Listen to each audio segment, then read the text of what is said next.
Imaginez, si le monde faisait face à la fin des temps et que tout ce qui subsistait de l'humanité résidait dans le cinéma. Qu'est-ce que les extraterrestres diraient de nous? Dans cette capsule, perdue dans l'espace, que constateraient-ils de notre art, de notre société et de notre manière de voir le monde? Bonjour Seb. Bonjour Rita. Alors, ravie de vous retrouver. Aujourd'hui, on va parler du deuil et plus spécialement de la manière dont nos protagonistes altèrent la réalité pour survivre à l'insupportable. Comme d'habitude, on procède à une petite intro rapide pour mettre les bases et pour bien expliquer ce dont on va parler. Et ensuite, on enchaînera sur les films. Alors, tout d'abord, le deuil. Étymologiquement, ça vient du latin dolus, qui veut dire douleur. Je pense que tout le monde sait ce que c'est. On n'a pas besoin d'expliquer en long, en large et en travers. Mais j'ai quand même envie de citer une petite phrase que j'ai beaucoup aimée, une phrase de Keanu Reeves, qui lors d'un jeu de questions-réponses sur The Late Show avec Stéphane Colbert, résume pour moi parfaitement l'enjeu tragique du deuil ainsi que la thématique en fait de ce 3e épisode. À la question « Qu'est-ce qui arrive après la mort ?», Keanu Reeves répond « On manque aux gens qu'on aime ». On a tous entendu parler classiquement de cette étape du deuil, théorisée par la psychologie moderne, à savoir le choc, le déni, la colère, la dépression et la tristesse, la résignation, l'acceptation et la reconstruction. Mais il est impossible d'affirmer que chaque personne passera inévitablement et obligatoirement par ces étapes, car le deuil, c'est une peine et la manière dont on la vit est profondément personnelle et unique à chacun. Donc, ce qui nous intéressait particulièrement dans cette thématique, c'était de prendre le deuil sous son spectre le plus sournois, entre guillemets, et complexe. En fait, c'est celui qui mène à la destruction de la réalité du personnage. Donc, cette réalité qui était classique, qui était normale avant le deuil, et de voir comment elle altère totalement le monde après la mort de la personne en question. Donc c'est la possibilité en fait des outils cinématographiques et de la narration qui nous ont intéressés parce qu'ils nous permettent particulièrement bien de démontrer de manière perceptible l'altération de la réalité classique d'un personnage par cet état émotionnel qui est le processus, on va dire, du deuil.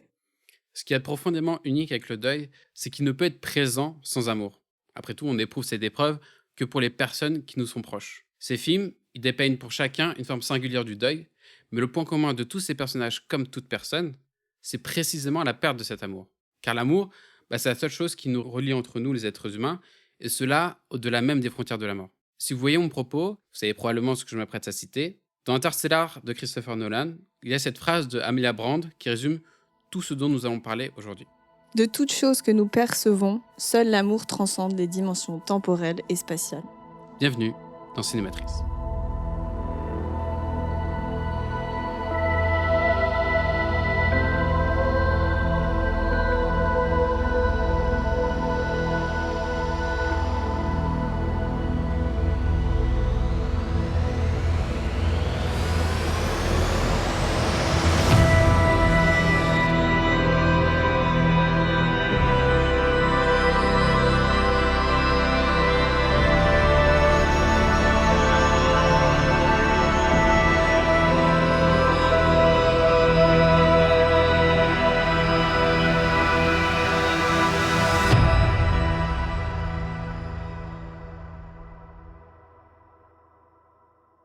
Comme d'habitude, les analyses critiques qui suivent contiennent des spoils. Donc on vous conseille donc, bien évidemment, de regarder les films avant.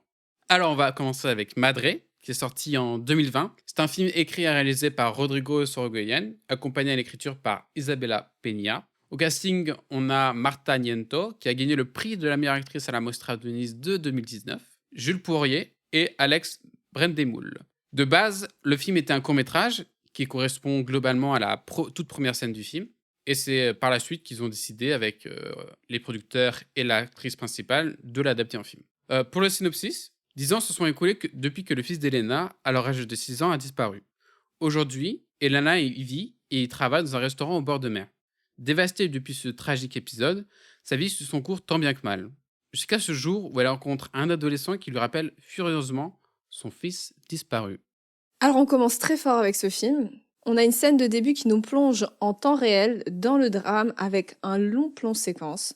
Alors on a donc un temps du récit qui est égal au temps de l'histoire, ce qui mène à une authenticité de la scène et on va dire à une connaissance du personnage qui est exactement la même que celle du spectateur. Donc ce procédé-là, il est vraiment parfait, je trouve, pour ce film-là, déjà parce qu'on a un film qui va taper dans dans l'hyper-réalisme et ça permet de faire monter en plus la tension et de nous identifier aux protagonistes car on apprend les choses avec elle, on vit cette torpeur avec elle et exactement en même temps qu'elle. Donc on a la panique qui peut monter, on va dire, en cohérence avec celle du spectateur. On a une caméra super mobile qui la suit exactement comme sa mère la suit et qui nous donne en fait cette place dans le récit, cette position où on est en attente, exactement comme si on était dans la pièce avec elle, qu'on est témoin en direct de son monde qui s'effondre. Et puis, je trouve que, vu que cette première scène, c'est un plan séquence, bah, du coup, ça permet vraiment de ressentir, tout comme les personnages, l'action en même temps qu'eux, quoi. C'est vraiment, on vit le film dans la même chronologie que les personnages, et je trouve ça vraiment, c'est vraiment poignant au niveau des tripes, tout ce que ressentent les personnages, et c'est vraiment un très beau procédé filmique. Alors moi, par contre, je vais vous décrire la scène après la scène d'ouverture. C'est une scène qui dure environ 3 minutes et qui, je trouve, magistrale et que je recommande à tous ceux qui nous écoutent de l'analyser, car c'est vraiment, ça fourmille de détails et c'est bon, beaucoup trop nombreux pour évoquer ici. Mais du coup, on a quoi sur cette scène? Durant cette scène, en fait, l'image s'ouvre sur une plage immense, aux étendues immenses, et on voit au loin un personnage qui marche sans but, la tête baissée, errant dans l'immensité de cette plage. Et comme vous l'aurez deviné, c'est le personnage d'Elena. Elle se déplace comme si c'était un esprit solitaire dans une étendue, mais vraiment infinie, quoi. Cette image, ce plan, qui est tourné avec une focale courte, qui du coup, comment on pourrait dire, Rita, que Non, tu peux dire que l'angle de l'image, il est plus grand et en fait, ça permet de montrer le décor. On va dire que la focale moyenne, c'est un 50 mm, c'est une focale qui mime ce que l'œil humain voit, plus ou moins. Donc en fait, une focale courte, on a un angle de vue qui est plus agrandi, qui est plus grand. Donc en fait, ça nous permet, par exemple, si on filme une pièce, de voir et le sol et le plafond en même temps. ouais, ça déforme l'espace. C'est un peu comme le fisheye. Ouais. Oui, par exemple, c'est ça, le fisheye, c'est une focale courte, mais qui déforme parce que l'angle de vue, il est vraiment, vraiment très, très petit. Genre un fisheye, tu vas peut-être avoir, par exemple, je sais pas, un 10 mm, tu vois. Tu vas avoir une contraction de Voilà. l'espace qui est vraiment différente. Du coup, cette focale, elle déforme le paysage, vu que en plus la marée est basse, on a cet espace où aussi bien la mer que le sable et le ciel se confondent. Et du coup, on a surtout ce personnage principal qui erre sur la plage comme un zombie. Ça m'a beaucoup rappelé ceux qui sont condamnés à errer sur les bords du fleuve Styx pendant des centaines d'années, faute, d'après la légende, de pouvoir payer et d'avoir été enterrés sur l'onirique. C'est l'idée vraiment de errer sur un espace onirique sans pour autant avoir une destination, quoi. Et pour moi, ce début de film, pas tellement la scène qu'a décrite Rita, mais ce début de film en particulier sur la plage, ça expose tous les enjeux du film. Parce que le moment où elle marche et elle est extirpée de cette marche, c'est le moment où elle est traversée par un groupe de jeunes qui courent. Et alors que le dernier jeune est à la traîne, elle lève la tête pour le regarder d'un coup d'œil avant de s'apercevoir peut-être que ce jeune homme a une ressemblance avec son fils disparu. C'est comme si, en fait, de par cette image, on lui avait livré enfin une personne, une image d'un enfant sur lequel elle pouvait déposer son regard. Comme si c'était une projection de son fils disparu et que maintenant, enfin, son attention était captée et un but s'ouvrait à elle. C'est comme si ça la sortait de sa torpeur. Et du coup, son but maintenant, c'est de se rapprocher le plus possible de cette image. D'ailleurs, c'est marrant parce que quand tu parles du personnage qui erre sur les bords du fleuve Styx, j'ai vraiment cette image en tête du personnage d'Elena qui est là de dos et qui est juste en train de déambuler. Et quand on a en fait le groupe d'enfants qui arrivent en sens inverse, donc elle marche et eux ils arrivent, donc on les voit arriver au loin, t'as vraiment cette impression d'entrer de la vie dans le cadre parce qu'en plus ils sont en train de courir, ils sont jeunes, ils sont un peu on va dire, ils sont un peu fous, en train de faire du bruit et tout, alors qu'elle, on a ce personnage qui est recroquevillé sur elle-même, qui est calme, qui marche en fixant le sol. Du coup, on a vraiment cette entrée de la vie et ça marche super bien avec ce que tu dis après, parce on voit qu'elle a envie de déposer son regard sur lui, que son attention, elle est captée parce qu'on a en fait cette espèce d'explosion de vie qui rentre dans cette plage qui a l'air quand même un peu morte, même si on a quelques figurants qui jouent en Mm. arrière-plan. Mais tu parlais de flot de vie, mais moi, en fait, ce groupe de personnages, ça me rappelle un peu un banc de poissons, genre. C'est comme si elle était traversée, et du coup, enfin, ça la sortait de sa torpeur, de son état mental ou de cette misère. Ah ouais, c'est pas mal. J'avais pas vu ça comme ça, mais oui. Mais donc, comme tu l'as dit, c'est vrai qu'on a beaucoup de plans très larges où on aperçoit le personnage qui est perdu en fait dans un décor. En plus, on n'a pas n'importe quel décor, on a quand même un décor qui est très très puissant avec cette mer aux vagues très fortes et bruyantes. Ça se sent même au son. Chaque vague, c'est vraiment, on a une sorte d'explosion sonore. d'espace sonore qui est envahi par le décor, autant que l'espace visuel. On a le désert de sable aussi, comme tu disais, avec la marée basse. Donc on a littéralement à l'écran un personnage qui est perdu dans son environnement. Et la caméra, elle le marque assez bien au début. On a quelque chose d'assez étrange. Moi, ça m'a perturbée quand je l'ai vu, en tout cas. Vraiment, le début du film, j'ai été assez perturbée parce qu'on voit la caméra qui balaye l'espace. Donc normalement, on dit que par usage, c'est bien que la caméra se déplace quand elle est motivée. Donc elle est soit motivée par un déplacement de personnage, soit elle est motivée par un personnage qui regarde quelque chose qui est hors cadre et là, la caméra va le suivre. Alors que là, en fait, on a des balayages de l'espace qui ne sont pas vraiment motivés ou qui sont moyennement motivés par... en tout cas, pas par Elena. C'est ça qui est assez étrange. Donc en fait, on a la caméra qui cherche quelque chose. Donc en fait, au bout d'un moment, je me suis rendu compte que la caméra cherchait Elena. Donc on a des plans en fait qui commencent sur des figurants et une action totalement banale, on va dire futile. Par exemple, il y a vraiment un plan que j'ai en tête, c'est des figurants qui sont en train de manger quelque chose dans le restaurant où elle travaille. Et là, on a la caméra d'un coup qui part et qui commence à chercher notre personnage. Et on la capte soit en plan pied ou en plan américain, souvent. En tout cas, au début du film, on la capte en plan pied ou en plan américain de loin. Donc en fait, on a très peu accès à son intériorité. Et ça, on le voit par les plans qui sont très distants d'elle. Comme si en fait, c'était une sorte de figurant de sa propre vie qu'on capterait un peu par hasard en arrière-plan. Comme si elle faisait partie du paysage, entre parenthèses, comme un meuble, je sais pas quoi. Ouais, c'est ça. Mais en plus, tu te rends compte elle a l'air figurante de sa propre vie parce que même la caméra la trouve pas directement. Donc la caméra la suit pas. Et en même temps, on a ce personnage qui est perdu dans son espace. Donc elle a l'air d'être, tu vois, un élément de l'espace. Et en même temps, on voit qu'elle est assez perdue dans cet espace-là. C'est un truc assez paradoxal. Donc Elena, oui, c'est un personnage qui erre un peu et on sent que même dans des repas entre amis et tout, c'est un personnage qui ne profite pas de ces moments. On a toujours l'impression que c'est un personnage effacé et qui, même après 10 ans, la disparition et possiblement la mort de son fils, qui n'a toujours pas fait son deuil, quoi. Parce qu'en public, elle est effacée, elle est en dehors de tout, mais elle se sent bien à partir du moment où elle rencontre Jean que dans l'espace dans lequel lui se trouve. Dès que lui est présent à l'écran, dans la scène, dans le lieu où elle se trouve, elle retrouve un peu de bonheur. Et dès qu'on la retire de cet espace, c'est comme si on lui amoindrit les forces qu'elle avait. Et concernant la perception d'Elena au sein même de la communauté au sens large, à savoir le lieu, l'espace, les habitants, dans le coin, elle est un peu considérée comme une folle qui a tout plaqué pour habiter ici, restant dans les parages en quête de son enfant disparu. Tel, encore une fois, un fantôme qui est entre elle et le lieu. Et on peut dire que c'est un comportement normal, mais lorsqu'on ramène à cette dure réalité, donc quand on confronte le personnage d'Elena à la réalité qui est que son enfant a disparu et tout, d'une manière ou d'une autre, cela la renvoie irrémédiablement à cette terrible réalité qu'elle a perdu son enfant, et donc cela réouvre cette cicatrice. Et ne pas penser à cette blessure, c'est l'omettre, c'est ne pas lui donner une forme, et donc le temps d'un instant ne pas la rendre réalité. Sauf que quand on met le doigt dessus, ça réouvre les cicatrices qu'elle a, et ça la plonge encore plus dans la torpeur de la tristesse infinie qu'elle éprouve depuis une dizaine d'années. Alors, je suis tout à fait d'accord. Et d'ailleurs, on se rend compte que le tournant en fait de l'histoire, parce que là, on a un personnage qui est spectateur de sa vie, on va dire, qui est même complètement passif face à son environnement. Enfin bref, je vais pas répéter ce que tu le dis hyper bien. Donc en gros, le tournant de l'histoire, de ce personnage en fait qui est complètement séparé du monde dans la cinématographie autant que dans la narration, comme on l'a expliqué plus haut.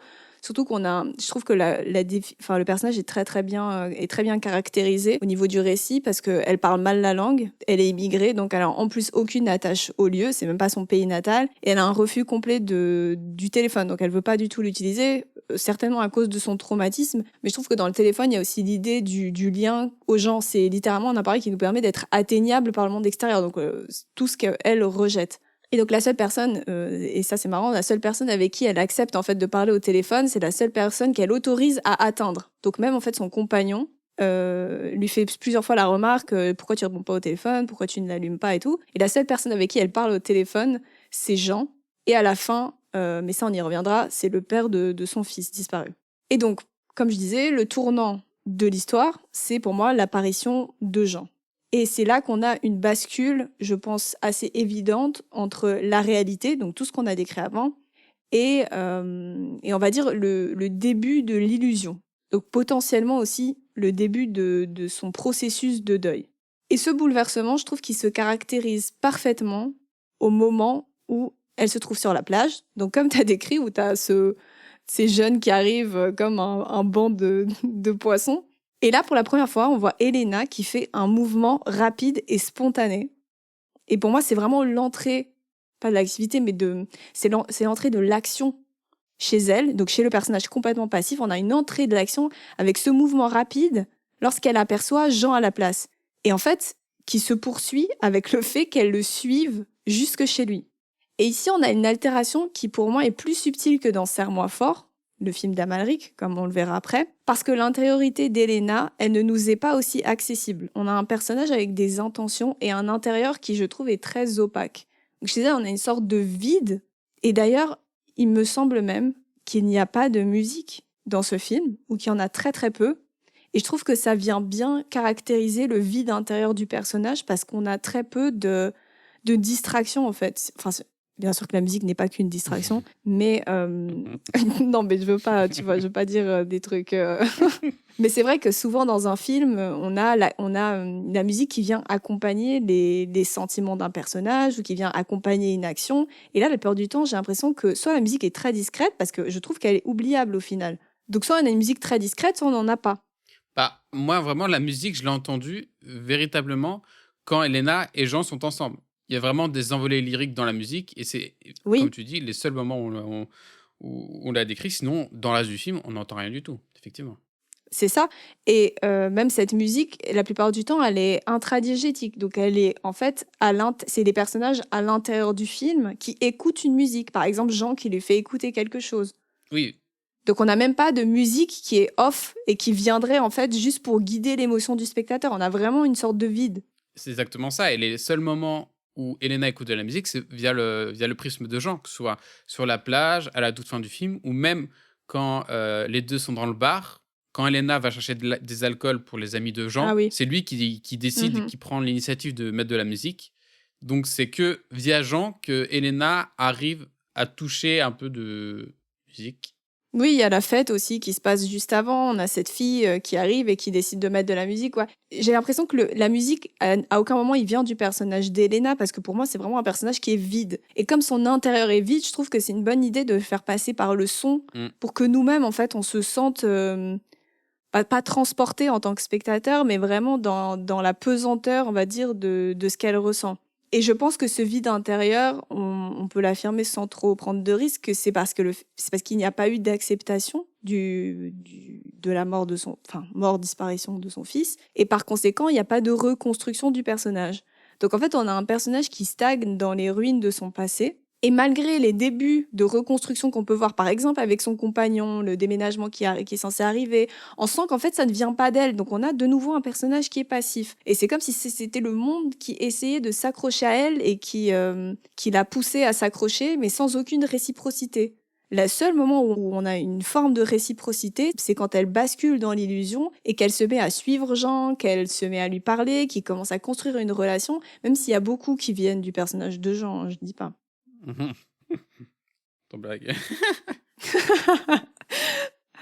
Mais en même temps, c'est un peu logique. Enfin, c'est compréhensible parce que les circonstances de la disparition de son fils font que, bah, typiquement, elle a eu aucune nouvelle après ce coup de fil. Elle a eu aucune nouvelle de son fils. En plus, c'est pas une mort, c'est-à-dire qu'on n'a pas accès à un corps, donc rien n'est définitif. C'est une disparition. Et la disparition, c'est, il y a rien de plus frustrant, quoi. Du coup, c'est l'incertitude, le questionnement infini de savoir.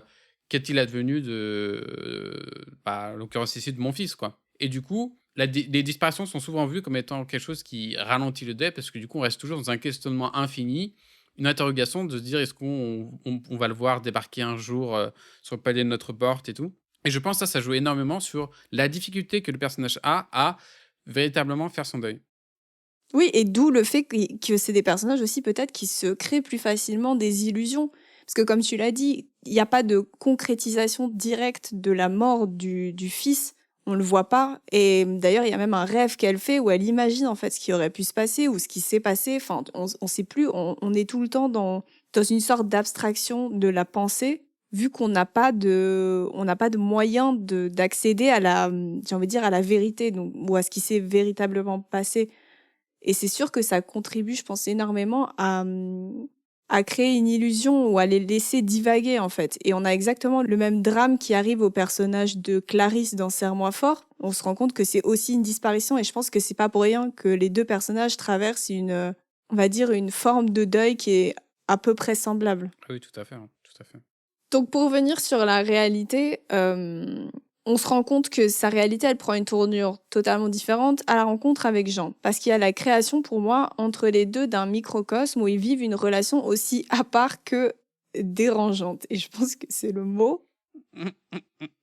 Je ne saurais pas qualifier cette relation et je ne vais même pas m'amuser à qualifier cette relation parce que je pense que c'est plus complexe que ça en a l'air, mais c'est vrai que en tant que spectateur, je me suis sentie déconcertée, voire dérangée par la tournure que ça prenait parfois. Déjà parce que c'est un enfant, et aussi parce que on n'a pas d'accès à l'intériorité du personnage d'Elena, donc on ne sait pas trop. On peut deviner, on va dire, ce qu'elle pense ou comment elle le voit, mais on n'a pas de certitude, ce qui crée une sorte de flou un petit peu étrange.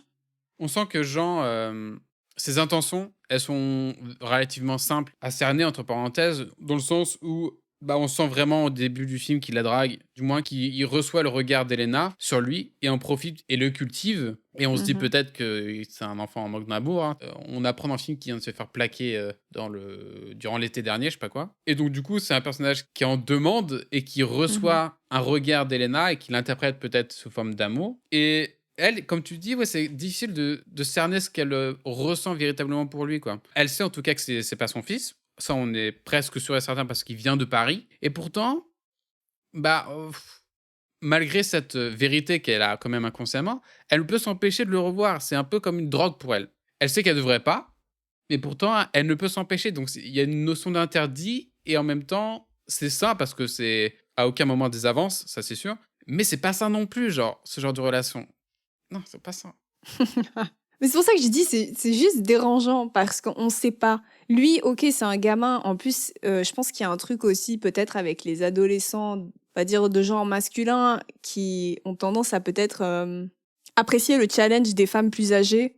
Tu vois, j'ai l'impression qu'il y a ça aussi. Donc bon, c'est pas très surprenant venant de sa part. C'est vrai que ce qui est plus surprenant, c'est un peu elle, quoi, parce que, comme je disais, c'est un personnage qui est assez opaque. Ses intentions, on les connaît pas trop, on les devine, on les interprète, mais à aucun moment on a une certitude véritable.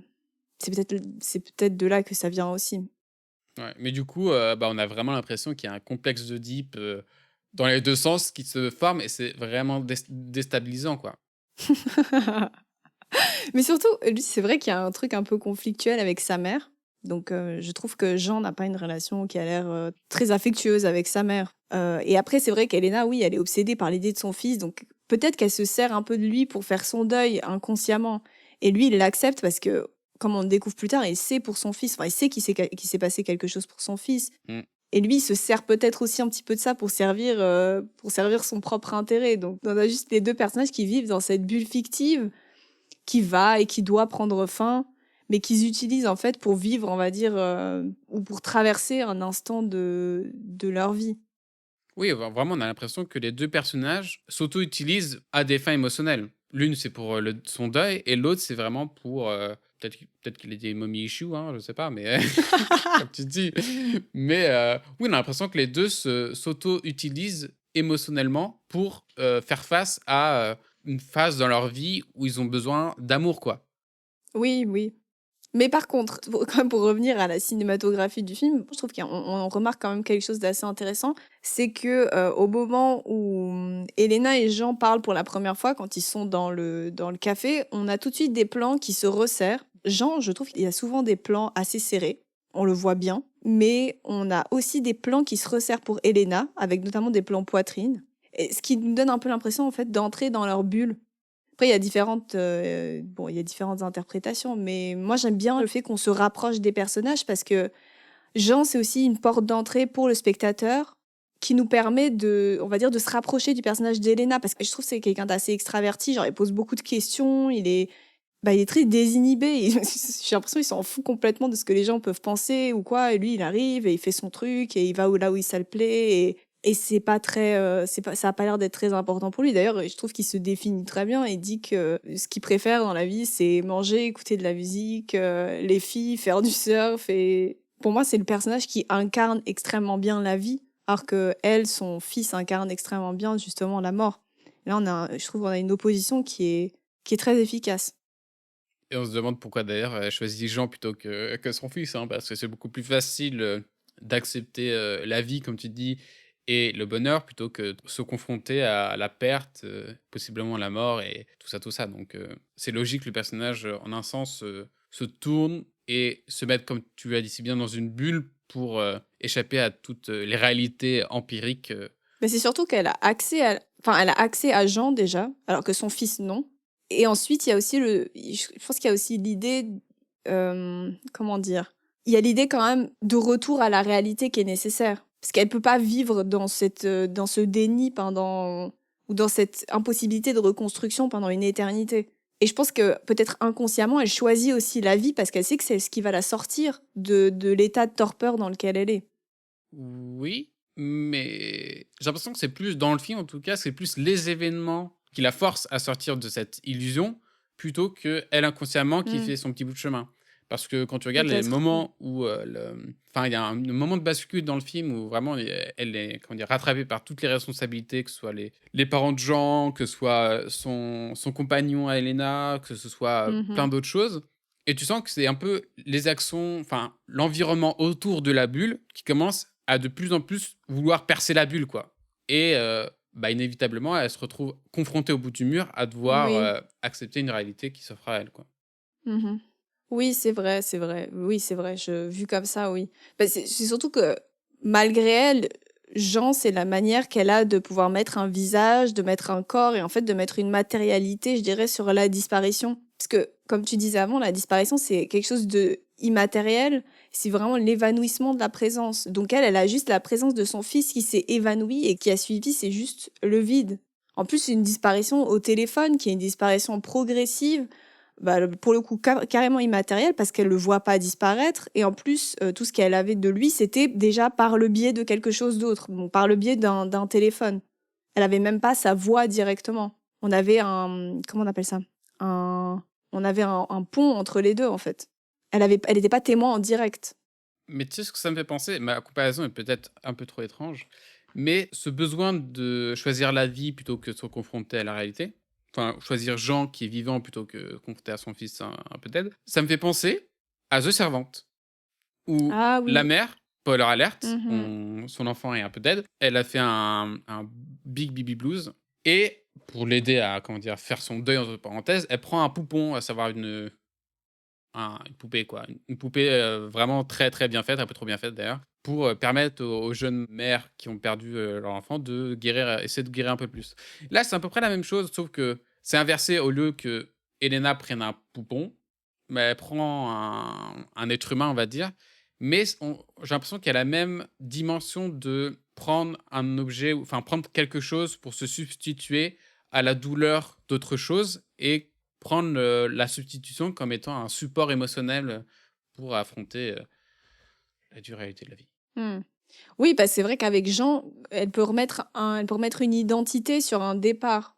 Par exemple, le fait que Jean parte à la fin de l'été avec sa famille pour rentrer sur Paris, elle peut physiquement à ce moment-là le laisser partir et du coup faire ses adieux. Au final, peu importe si c'est son fils ou pas, comme tu dis, c'est en fait c'est une façon qu'elle a de substituer concrètement ou de remplacer concrètement l'absence par la présence. Mmh. Tu l'aurais pas mieux dit. Moi, j'aimerais bien évoquer quand même une dimension un peu métaphysique du film. Parce que durant le film, mais plus vers le dernier quart du film, on assiste un peu, telle une pièce de théâtre, à un dénouement méta où l'histoire semble se répéter, mais surtout se réécrire. C'est un processus où le personnage d'Elena altère sa réalité pour mettre en place inconsciemment un processus de reconstruction de son deuil. Donc là, je rejoins globalement ce que tu disais, hein, sur l'idée que reste avec Jean pour inconsciemment l'aider à guérir. Mais là, c'est un peu plus, et on le voit notamment avec des situations, mais on reviendra plus tard. Et l'idée, en gros, c'est que Elena s'invente une réalité où elle se trouve de nouveau confrontée aux événements d'il y a 10 ans, à savoir la disparition de son fils, mais cette fois-ci transposée à Jean. Et dans cette nouvelle réalité, elle aurait une prise sur les actions qui se présentent à elle. Un rôle actif plutôt que passif, un rôle d'acteur plutôt que spectateur.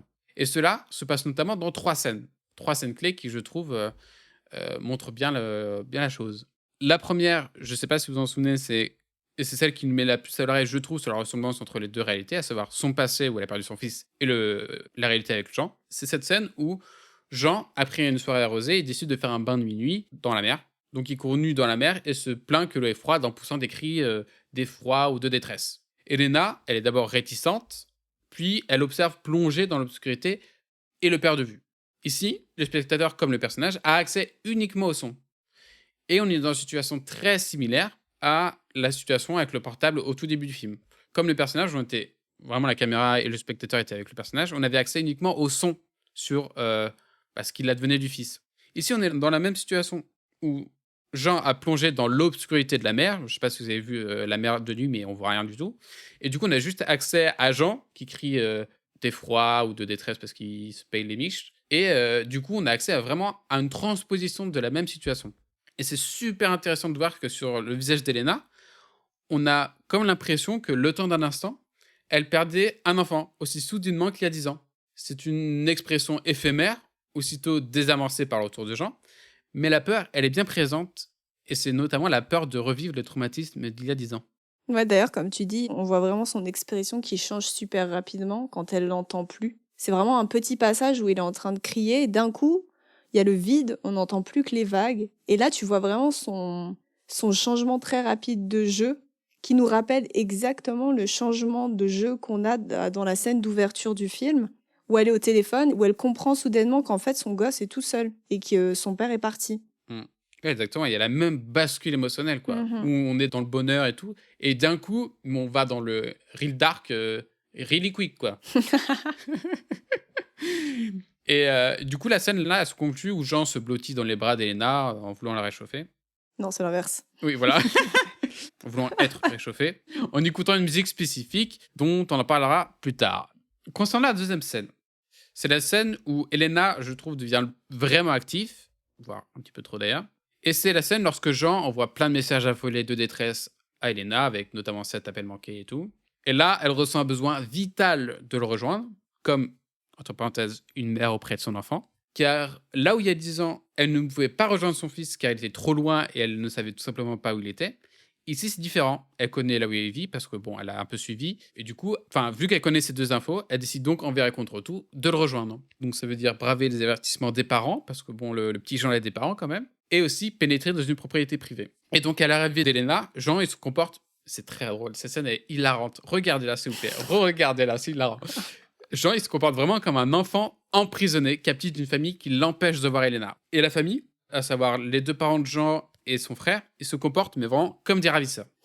Au niveau des parents, déjà, on sent qu'ils privent la liberté de mouvement de Jean, et c'est un peu les décisionnaires et tout, donc ils ont un peu une posture de ravisseur. Mais le plus drôle, mesdames et messieurs, c'est le frère. Le frère, à une reprise, il se demande la permission d'intervenir pour mettre dehors Elena, puis inévitablement, il intervient avec une extrême violence. Là, vraiment, quand vous prenez un peu de recul, on a vraiment l'impression que le frère de Jean, il agit vraiment comme un homme de main, un bras armé de ses parents. Mais c'est un chien de garde. Oui, exactement, un chien de garde.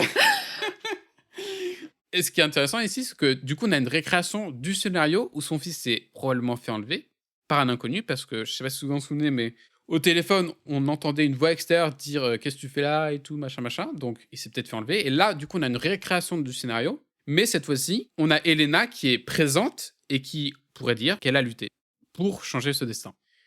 Et enfin, la troisième scène, peut-être la plus importante, comme une reconstruction du passé grâce à cette illusion. Donc, c'est le lendemain de l'Arix. Jean, il appelle Elena en disant qu'il s'est enfui de sa famille lors d'un stop dans une station-service, entre parenthèses, comme si c'était échappé de serviceur. Donc ici, au-delà d'être une reproduction du passé, c'est un autre destin qui se dessine. Car, je ne sais pas si vous vous en souvenez, mais on n'a pas accès à ce passage-là pour le fils d'Elena, à savoir que ça s'est juste coupé quand l'inconnu a parlé. Ici, c'est comme si, en gros, du coup, son fils avait échappé à serviceur et l'aurait appelé, chose qui s'est absolument jamais produite, quoi. Donc, c'est un autre scénario qui s'ouvre à elle. Et quand on fait attention au dialogue, comme il y a 10 ans, Elena, elle a le même vocabulaire. À savoir, elle demande qu'est-ce qu'il voit. Elle essaie d'établir une chronologie. Jean se trouve comme son fils à l'époque dans les bois et elle ne se fie pas à la police et préfère y aller elle-même, comme il y a 10 ans. Donc on a vraiment, pour la première partie, une récréation vraiment du comportement d'Elena, comme si elle voulait revivre les événements pour les changer. Et Elena, once again, hein, elle vole du coup à son secours, avec l'idée que cette fois-ci, elle peut changer le cours du destin. Et ce qui est intéressant, c'est qu'à son arrivée, qui est très, très timide, je trouve, enfin, je sais pas toi, Rita, hein, mais c'est intéressant. On pourrait croire que vraiment, elle court après lui, elle lui fait un grand câlin et tout, tandis que non, c'est très minable sur une petite aire de repos vers son forêt. Et Jean, dès qu'il la voit, il lui dit une phrase qui, je trouve, qui résume bien tous les enjeux de la scène, à savoir, pour l'instant, je veux juste passer du temps avec toi pour te dire au revoir. Et là, rien qu'à cette phrase, on se rend compte que on est vers la fin du film et que tout va se conclure. Mm. Et c'est intéressant parce que le moment où il dit juste pour te dire au revoir, on a un moment de bascule au niveau de la mise en scène. Parce que l'axe de la caméra, elle fait un 180 degrés, ce qui est énorme. Donc, donc, en gros, pour traduire, elle brise son axe. Et c'est quelque chose qui, dans le cinéma, se fait très rarement. Ou alors, quand ça se fait, c'est pour affirmer une rupture, chose qui ici est faite. Oui, on a vraiment un changement de réalité là. En fait, à ce niveau-là, c'est là que, enfin, comme tu as dit, on arrive sur la fin du film. Et donc vraiment, on passe de l'illusion dans laquelle ils étaient les deux, de ce tout petit microcosme.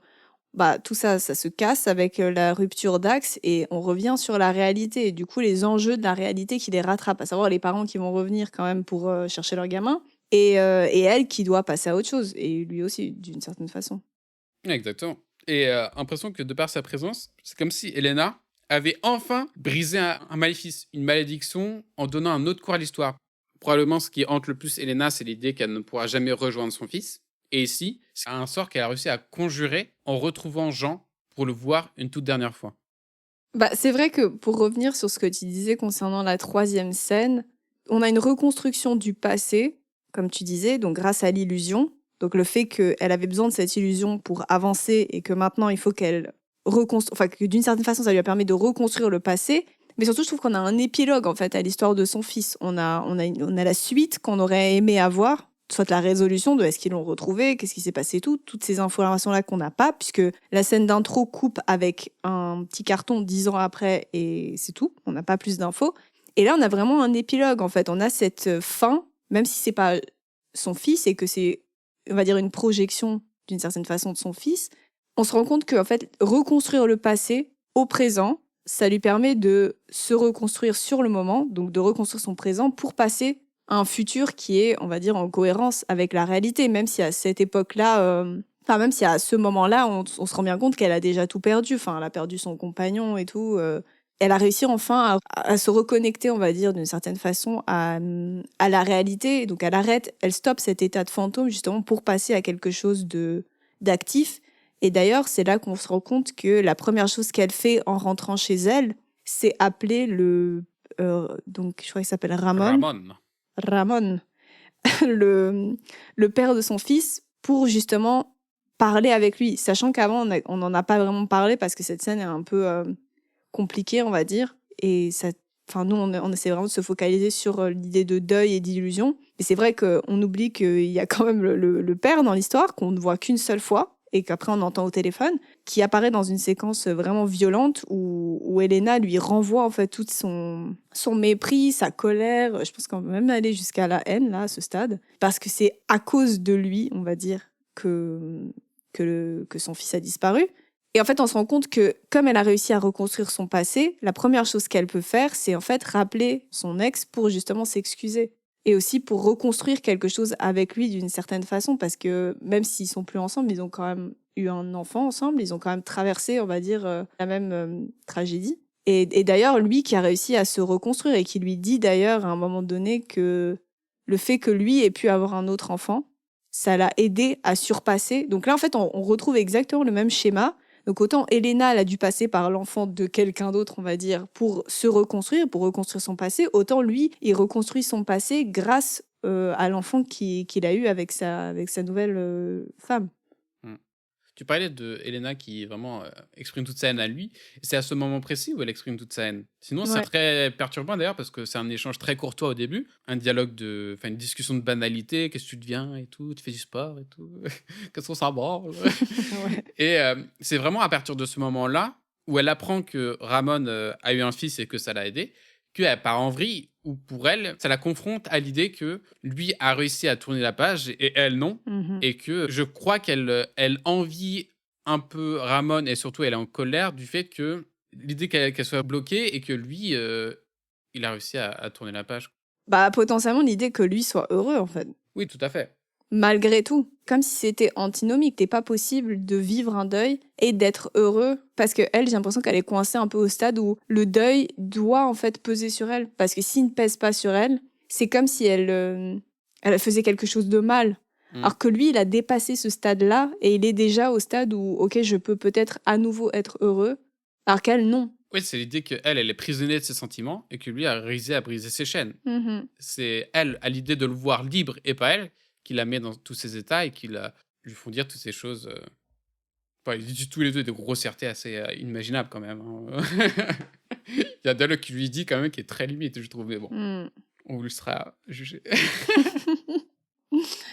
Pour terminer sur l'analyse de la dimension métaphysique, à la toute dernière scène du film, la dernière entrevue entre Jean et Léna dans la voiture, il se passe quelque chose d'autre, un truc nouveau, comme si c'était une fin spécialement faite pour qu'Elena puisse faire en fin de compte son deuil, comme une fin inconsciemment faite et écrite pour Elena. Parce qu'on a un dialogue assez contradictoire mais très intéressant de Jean. Il dit, je cite, tu veux plus qu'on se voit? Moi j'ai besoin de toi, je veux pas que tu me laisses seule, mais moi je veux être avec toi.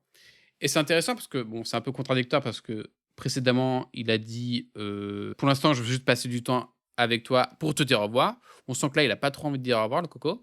Mais ce qui est intéressant, c'est que c'est un dialogue que Jean a, mais c'est un dialogue que son fils disparu pourrait avoir, pourrait dire à Elena. Donc, c'est comme si c'était le fils, en fin de compte, décédé d'Elena qui parlait via le prisme de Jean. Et c'est des phrases qui la poussent dans ses retranchements pour qu'elle fasse enfin ses adieux, pour que ce soit une initiative venant d'elle. L'idée d'un au revoir déchirant, mais nécessaire. Car après tout, faire son deuil, bah, c'est accepter l'inacceptable. C'est l'idée qu'on ne laisse plus la présence du mort ou du disparu impacter sa vie. C'est l'idée enfin d'accepter pour se reconstruire. Et bon, il y a une dimension très drôle, je trouve, là-dedans. C'est que ça renvoie quand même, cette scène elle renvoie à l'imaginaire des séries de type Ghost Whisperer, où vraiment le mort et le vivant se font un dernier au revoir. Et il y a vraiment cette dimension cathartique où les proches peuvent dire tout ce qu'ils ressentent, tout leur amour aux morts. Et il y a vraiment cette dimension cathartique du ok, maintenant j'ai fait la paix avec mes sentiments et tout. Et on le voit dans Ghost Whisperer. Si vous connaissez la série, vous êtes les meilleurs. Et on le voit également ici. Et je trouve que c'est un parallèle assez drôle, quoi. Enfin, toute dernière chose, promis, c'est la dernière. Durant cette scène dans la voiture, et lors de la scène sur la plage également, qu'on a parlé précédemment, on a une musique en fond intradigétique, c'est-à-dire qu'elle vient de ces gens qui fait écouter à Elena. Et c'est Jeunesse, lève-toi de Damien Zaez. Désolé pour le nom. Et durant ces deux moments-là, à soit à la plage et dans la voiture, on a un peu de choses près le même couplet avec notamment, je cite, n'entends-tu pas ce soir chanter le chant des morts? Ne vois-tu pas le ciel à la portée des doigts? Jeunesse, lève-toi. Et bon, si on s'arrête sur les paroles de secondes, le chant des morts, ici, c'est littéralement la personne de Jean, à savoir, je sais pas moi, l'âme de son fils qui vit à travers Jean. Et le ciel à la portée des doigts, c'est précisément les étreintes qu'ont Elena et Jean durant ces deux moments dans le film. Et c'est, on peut le dire aussi, probablement une étreinte entre Elena et son défunt fils. Et du coup, durant cette dernière scène, se font une dernière étreinte, un dernier au revoir. Aussi bien métaphorique que physique, avec Jean, avec son fils, enfin bref, la boucle est bouclée.